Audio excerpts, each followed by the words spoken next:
Hello again, welcome back to this course on fundamentals of data science. We are still dealing with some basics for probability and statistics, and today's lecture we are going to talk about mean, median, mode, most of the things that you might have studied in your high school, and some points on standard deviation, variance and covariance. So these are the contents for today's lecture. And the objective of today's lecture is also surrounds the same contents. So we are going to talk about the measure of mean, median and mode, and we are going to see the importance of standard deviation and the need for variance and standard deviations. So we are going to relate how variance and standard deviations are related, and finally we will touch a little bit about covariance. So that's in for us today. Let's start with mean. Well, mean, arithmetic mean or the average, as you all know, it is a simple single digit, or in other words, I don't say it as single digit, but it is a number that represents the list of numbers. In other words, we try to come up with a sum of numbers divided by how many numbers that we have in hand, just like x1, x2, x3 till xn divide by n. That gives you the actual mean. So here is an example. If you are thinking about an arithmetic mean of a given values like 4, 36, 45, 50, 75. So you can add up all these digits and divide by the numbers given, like 5. So you have 5 numbers, so divide by 5. So that gives you 42. Is something the average values that you get. In colloquial language we just call it as average. What is the average? So in statistics we call it as mean.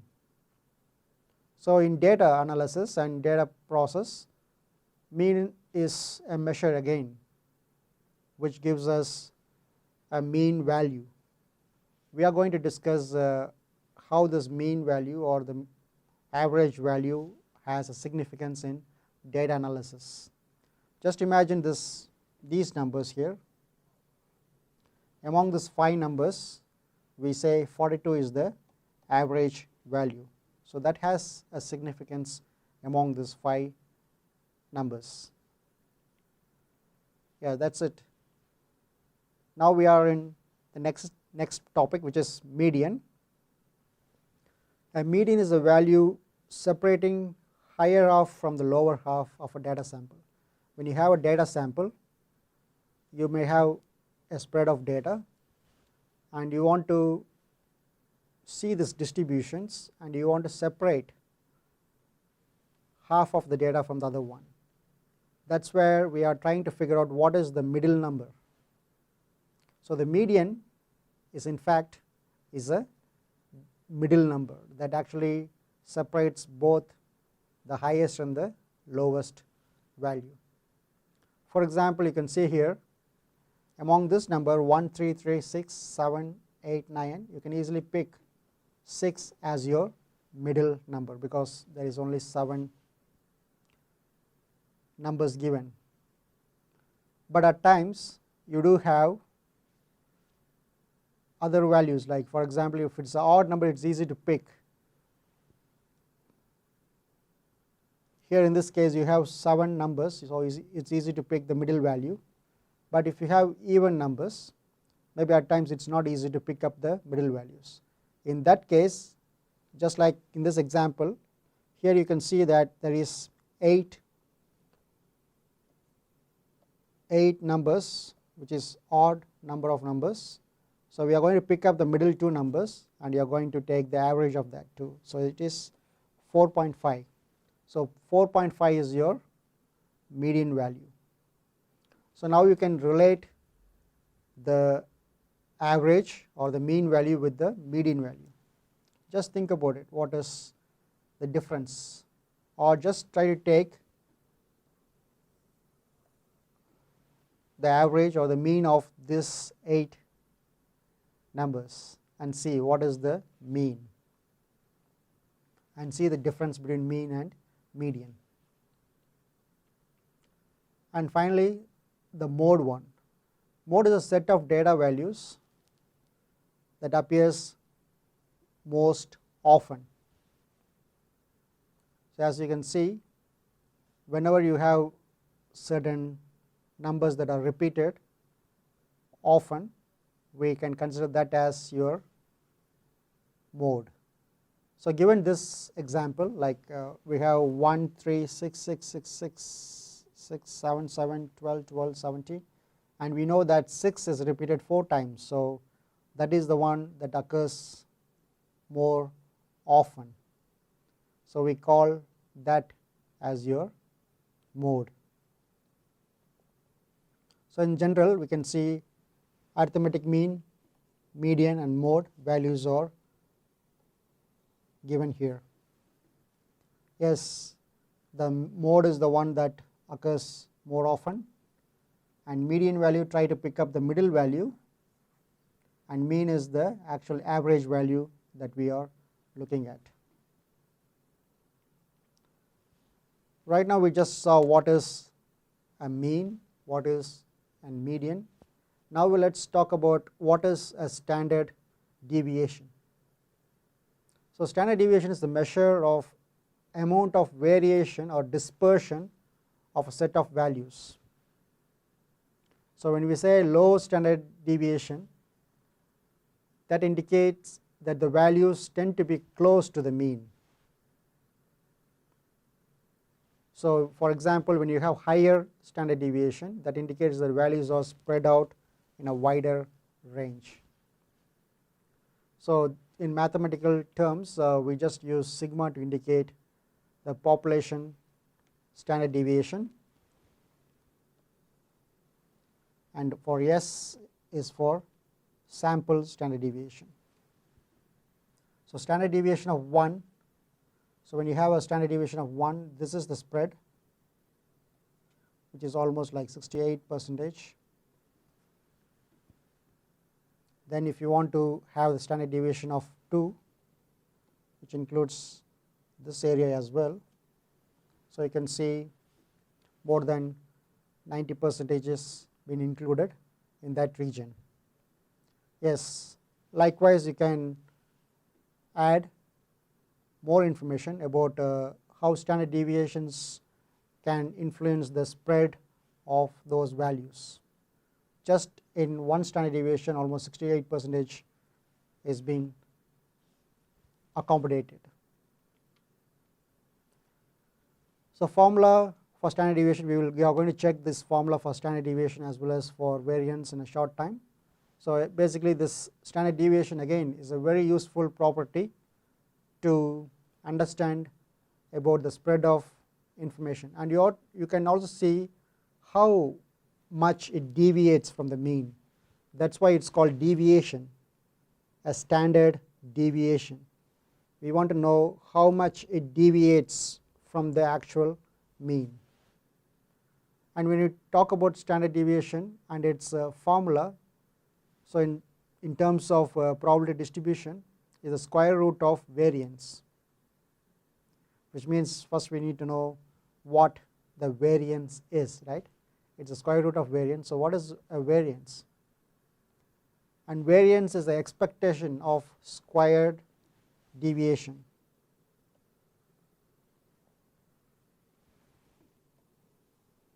So you can see that a variance is the expectation of squared deviation of a random variable from its mean.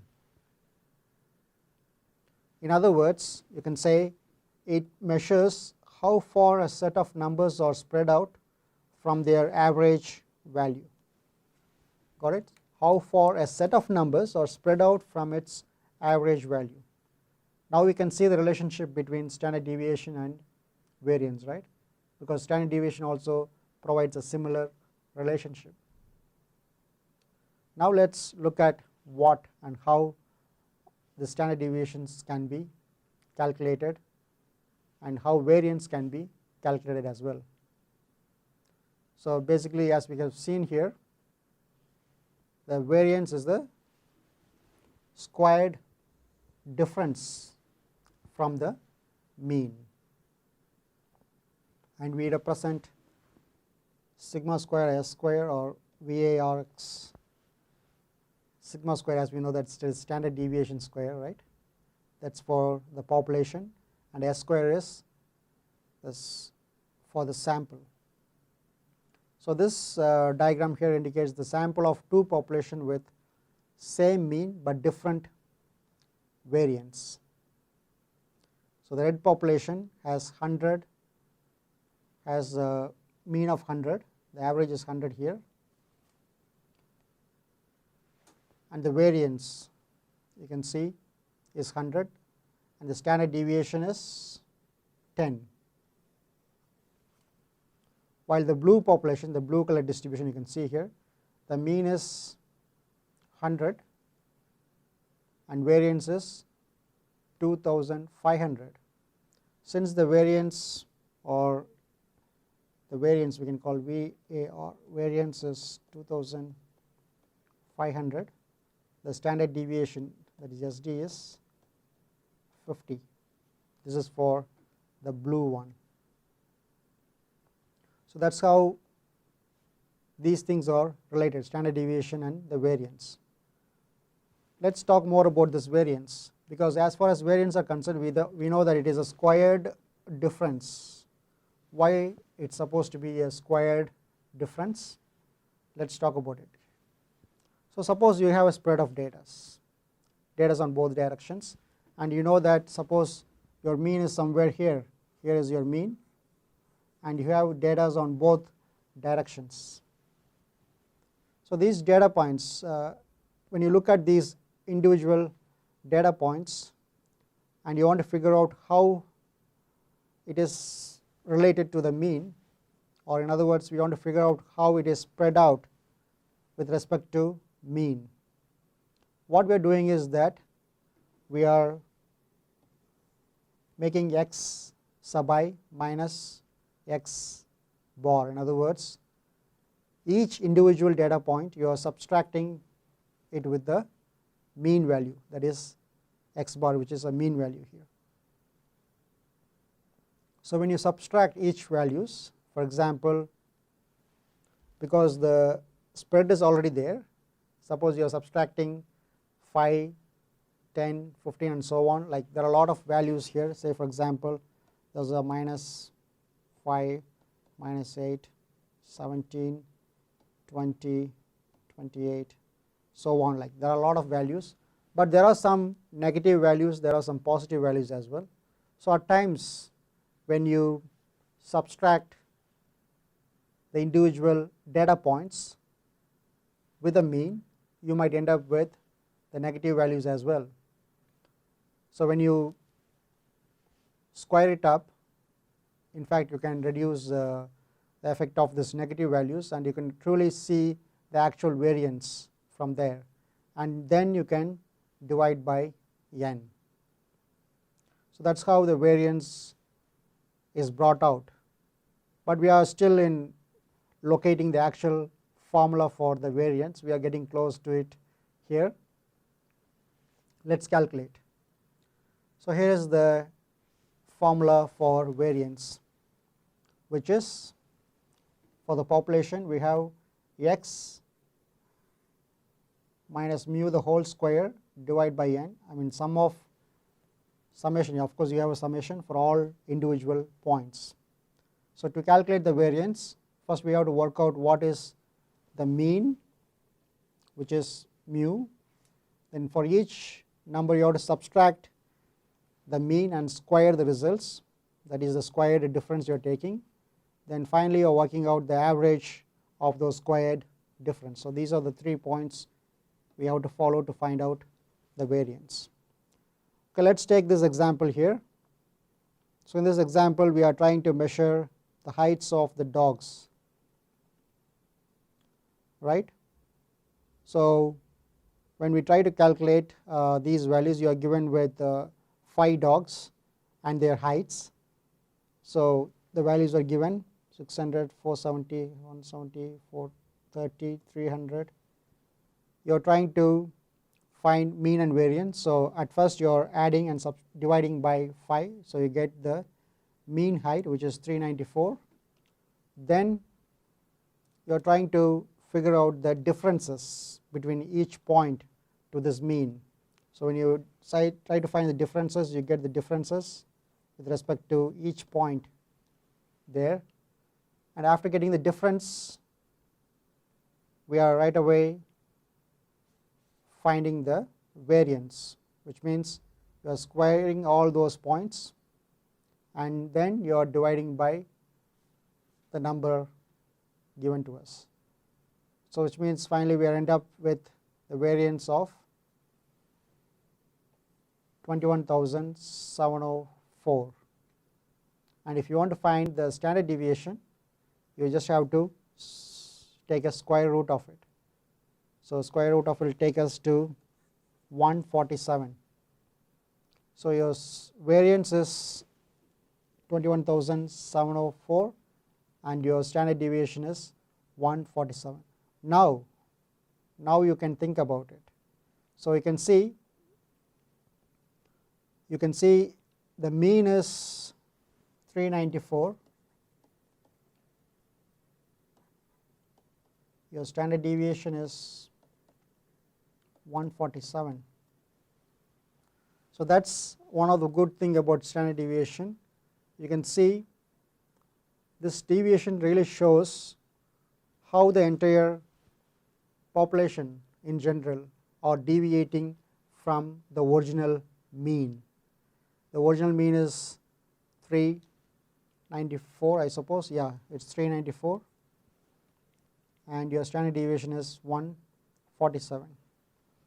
So if you want to find a standard deviation for a population, here is the formula, and for the sample, here is the formula. And you know what is the difference between the population and the sample.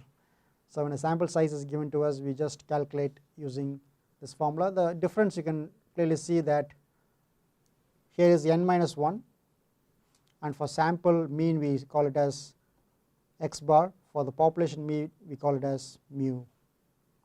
So that's a simple difference, nothing special. Well, we have seen this example very clearly with respect to variance and also standard deviation. Now here is another example. From this also you can find actual variance. You can calculate the variance. Given the data points, you are given with these data points given to us. So you can follow the same steps. What are the steps? Let me repeat it again. The 3 steps process. Work out the mean. Then for each number, subtract the mean and square the results there for the squared difference there.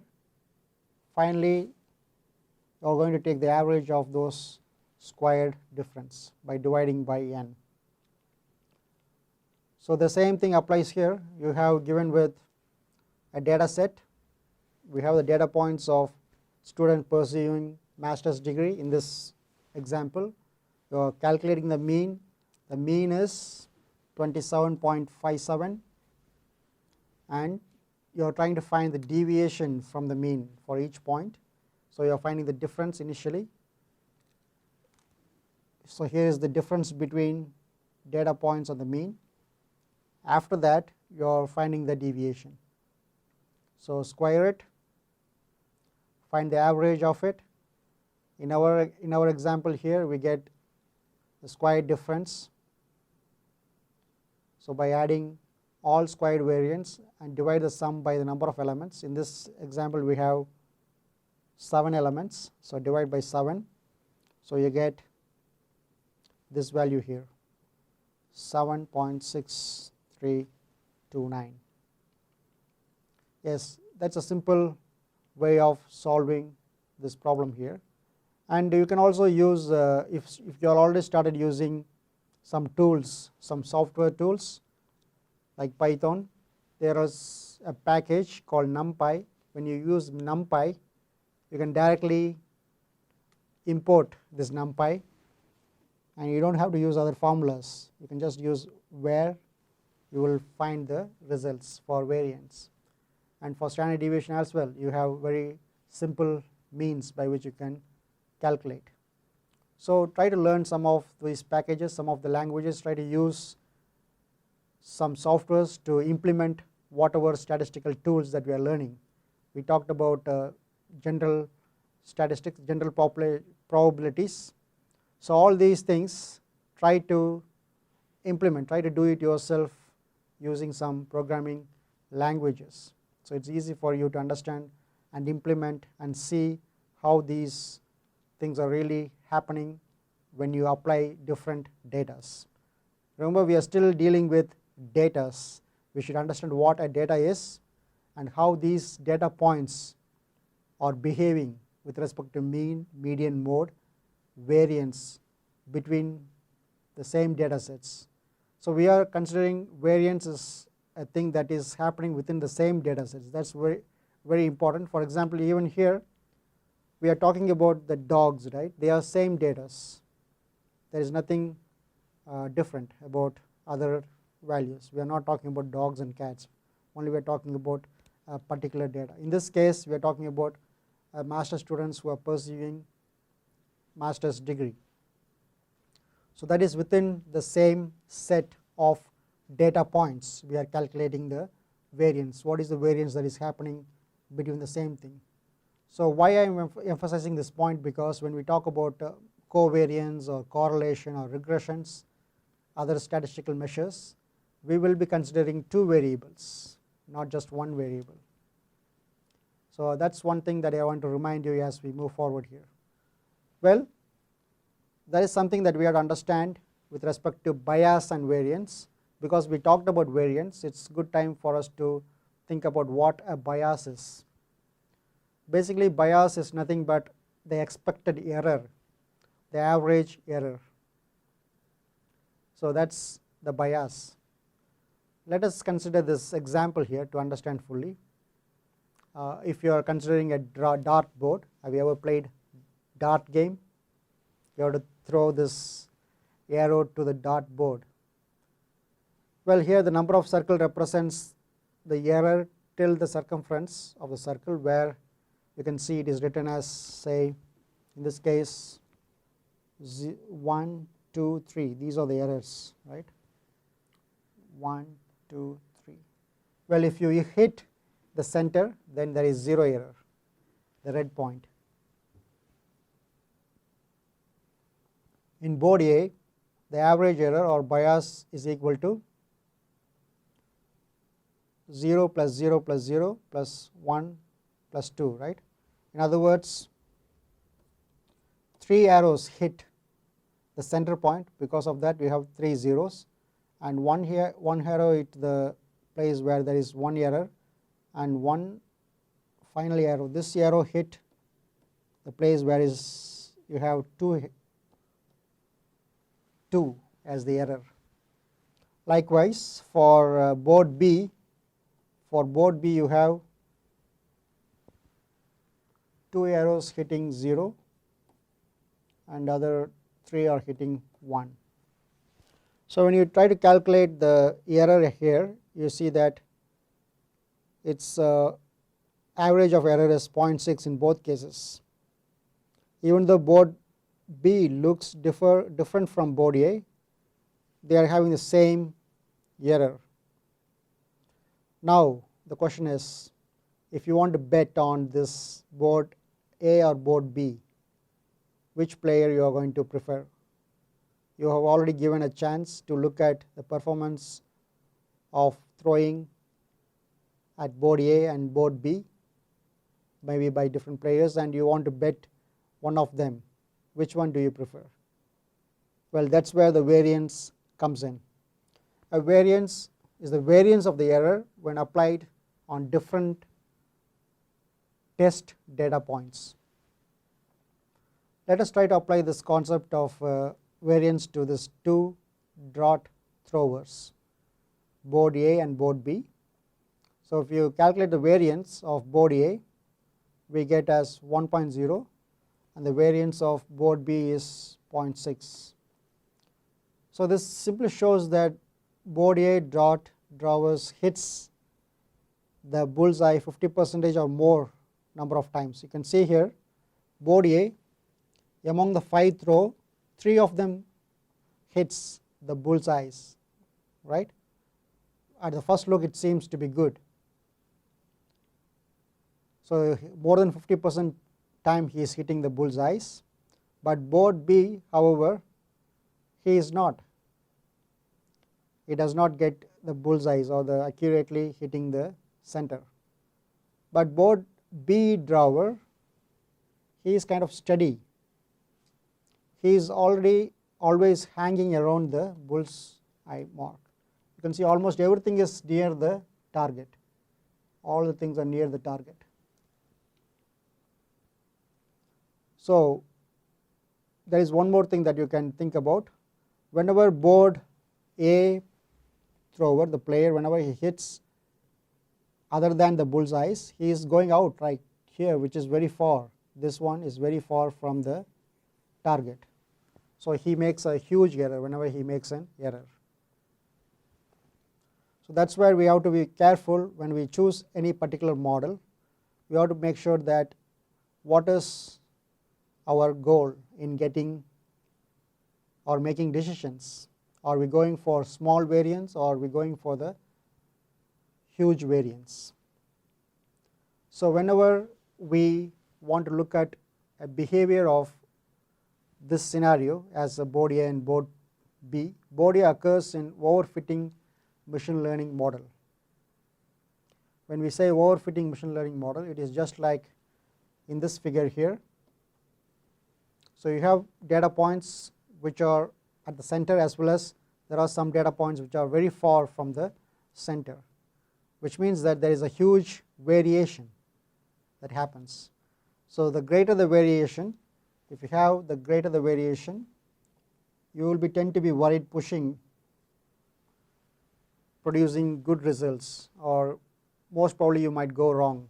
If you want to try to fit everything, it may be very bad fit. But on the other hand, you can also look at this one, which is quite straightforward, and almost all the points are hovering around this region. You can see almost all the point is just near the straight line. So that's where we have to make sure that if there is a less variance, it is always preferable to go with the less variance, just like linear regression we can see here. But the variance, when it is too high, it is kind of a cubic or polynomial regression. We will discuss more on that when we talk about regression, but for the time being you have to understand the importance of variance when making certain decisions.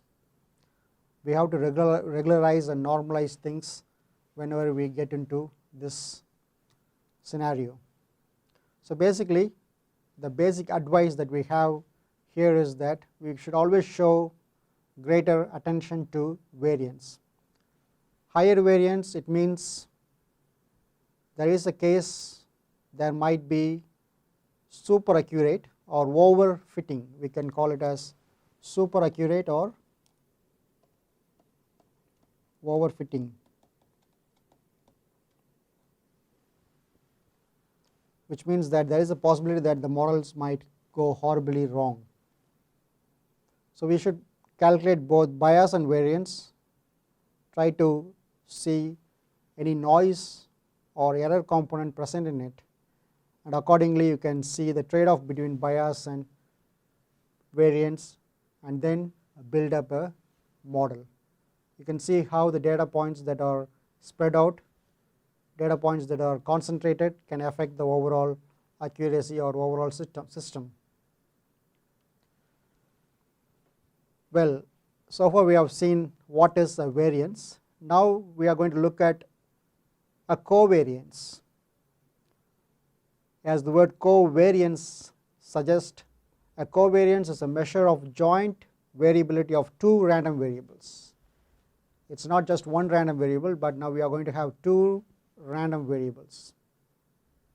So if we have great or greater values of one variable mainly correspond to greater values of other variable, The same holds true for lesser values. Yes, the covariance, which means that they vary together, they are kind of related together. At times covariance and correlation, they are kind of similar things. Only difference you can see that the correlation, when you have a normalized value for covariance, we get a correlation. So basically there are different types of correlation, covariance. Like we have positive covariance, we have negative covariance, we have zero covariance. We are going to discuss about in detail what these covariances are and how they can affect the overall performance of a system. Still we are going to talk about the data points, and we are going to compare these data points with different variables. So we can see, for example, it can have a negative influence or positive influence or no influence at all. Let's look at that, more information on this covariance in the coming classes. So that's what we have seen. We see about the measure of mean or average value, then median and mode. Now you know the importance of standard deviation, the need for variance, and finally we touched a point on covariance. That's the things that we have studied in this class, and we are looking forward to see what is a covariance matrix, what is the correlation, what is the correlation coefficient. That's in for our next class. I'm looking to see for you in the next class. See you then. Goodbye.